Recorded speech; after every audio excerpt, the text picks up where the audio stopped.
గంగామాత జయంతి.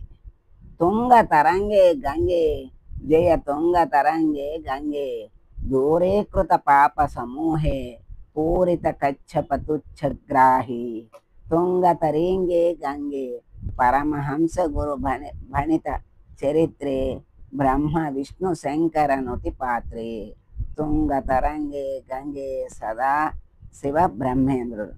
గంగా పరమ పవిత్రమైన నది. ఆ నదిలో స్నానం చేసినంత మాత్రం చేతే అన్ని పాపాలు తొలగిపోతాయని హిందువుల నమ్మకం. అసలు గంగ ఎవరు అన్న దానికి సంబంధించి అనేక కథలు ఉన్నాయి. ఆమె మేన హిమవంతుల పెద్ద కుమార్తె అని, పార్వతీదేవికి సోదరి అని, విష్ణుమూర్తి పాదాల నుంచి ఉద్భవించిందని వేరు వేరు కథలు ఉన్నాయి. విష్ణు పాదోద్భవి అయిన ఆ గంగను బ్రహ్మదేవుడు తన కమండంలోకి తీసుకున్నాడని కథనం. భగీరథుని వెంట ఆమెను బ్రహ్మ పంపాడు అనేది ఒక కథ.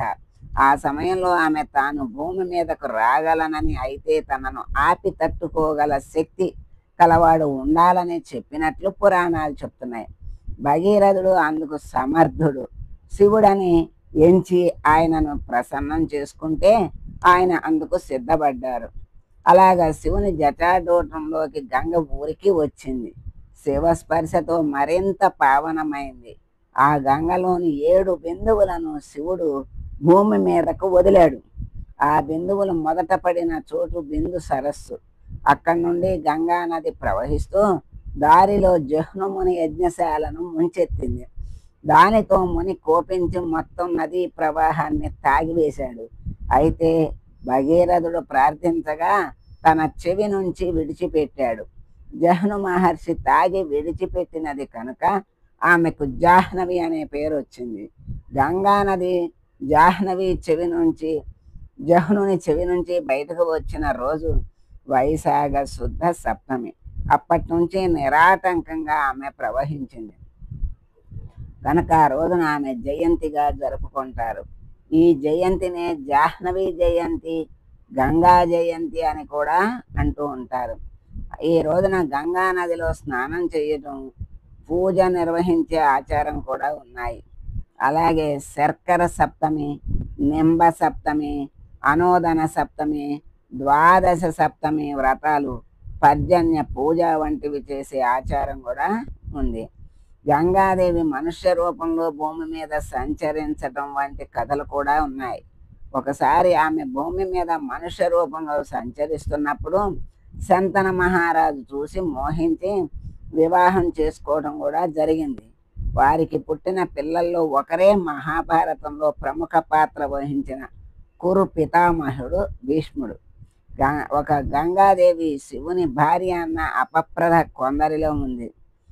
గంగను శివుడు ధరించాడు కానీ ఆమెను వివాహం చేసుకోలేదు. ఆమె ఆయనకు భార్య కాదు. మన దేశంలో గంగా నది చాలా దూరం ప్రవహించింది. ఆ నదీ తీరాన ఎన్నో పుణ్యక్షేత్రాలు ఉన్నాయి. వాటిలో కాశీ ప్రముఖమైనదని వేరే చెప్పక్కర్లేదు. ఇక గంగా యమున అంతర్వాహిని అయిన సరస్వతితో కలిసే సంగమం త్రివేణి సంగమంగా ప్రసిద్ధం. అది మరో అతి పవిత్రమైన తీర్థక్షేత్రం. గంగానదిని స్తుతిస్తూ ఎన్నో గ్రంథాలు, శ్లోకాలు వెలువడ్డాయి. ఉత్తుంగ తరంగ అయిన గంగను స్తుతిస్తూ ఆదిశంకరుడు చేసిన గంగా స్తోత్రం అద్భుతమైనది.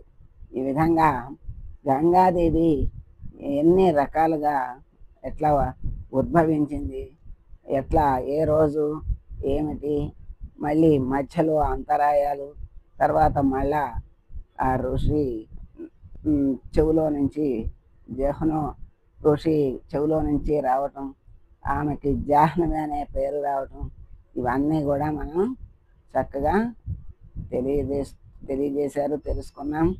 గంగా మాతకు జై. సర్వే జనా సుఖినో భవంతు.